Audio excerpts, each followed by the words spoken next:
It's January 9th and I'm broke. Happy New Year. Happy Renee New Year. Rebelo, welcome back to the show. Thanks for having me. January 9th, the bills are already rolling in. Oh, they're going to start soon. That's why we got you to roll in. Thanks for doing that. Just in time for the bills. The 30-day Financial Declutter Challenge. Yes. So this is available on Amazon. It is available on Amazon, and it was kind of like a brainchild last January. I'm driving to a meeting, and I'm hearing all these challenges on the radio, you know, get into fitness and health and all these different, declutter your house. And I'm like, where's the financial challenge? Yeah. So I'm looking all over, I'm looking online, everything, nothing. I'm like, all right, well, you know, social media, hey, who wants to do a challenge? Within an hour, I had over 100 messages, and I'm like, okay, now I got to make it. And you did. I did. And so now it's in writing, and the 30 tasks are in there that you can complete, along with a workbook inside of the book, and you can track all your progress.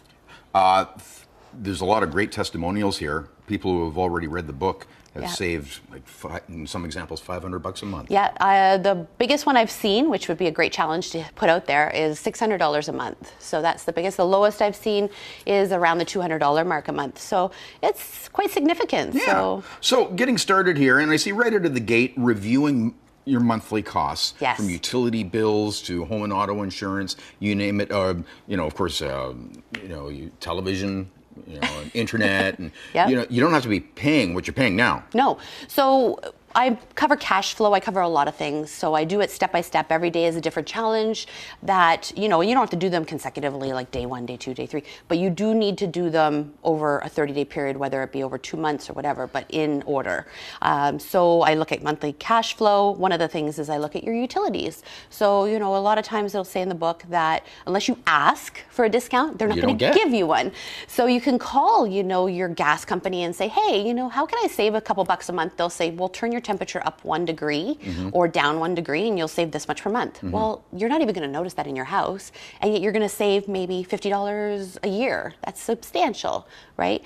Or and in the case of other providers, you can just, you know, you can shop around, change and your package, it's shop highly, around. and it's highly competitive, and they might drop the price to keep you. That's right. And with your home and auto, I'm not licensed for home and auto, but I do give you the questions to ask the person who you do deal with for home and auto, and things you can do, like increasing your deductible and little things you can do in one phone call. Right.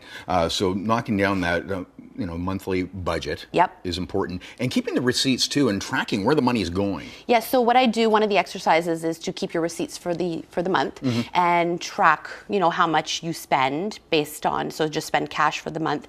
And one of the things that came out of this from one of the people who participated was that they were trying to figure out why they were always in the negative at the end of the month. Right. And so we looked at the receipts, and then we saw like certain days had really big piles of receipts. So we went back to the month, we looked at the dates on the month, and I'm like, what do you do on Tuesdays and Fridays?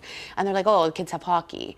I'm like, oh, well, what do you do? What's your typical after work hockey scenario?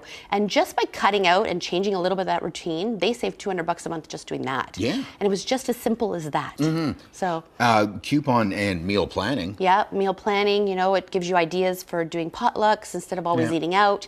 You know, it is a society where we eat out a lot. Instead of having 4 drinks at dinner, maybe have 1. Then you don't have to either take the cab home either. So you can save in all those different, you know, things. And I see you've got using your points cards to advantage, and it's the little things that will add up to a big thing at the end of the month. Well, and keeping track of them. So at the back of the book, you have a workbook, and it'll tell you how to keep track of them all, so that you don't forget about that $100 gift card to the keg, right? And you remember that it's there. Yeah, all kinds of great advice with RRSPs and TFSAs as well. Which, we could do a whole show on that. Yes, those mortgages, lines of credits, wills, power of attorneys, everything's covered in the book. You cover your whole financial life. The 30-day Financial Declutter Challenge. Thanks, Renee. We'll link up your website so people can buy it online. And on Amazon. And Amazon. All right, you'll find it at chch.com. More info. Thanks, Renee. Thank you.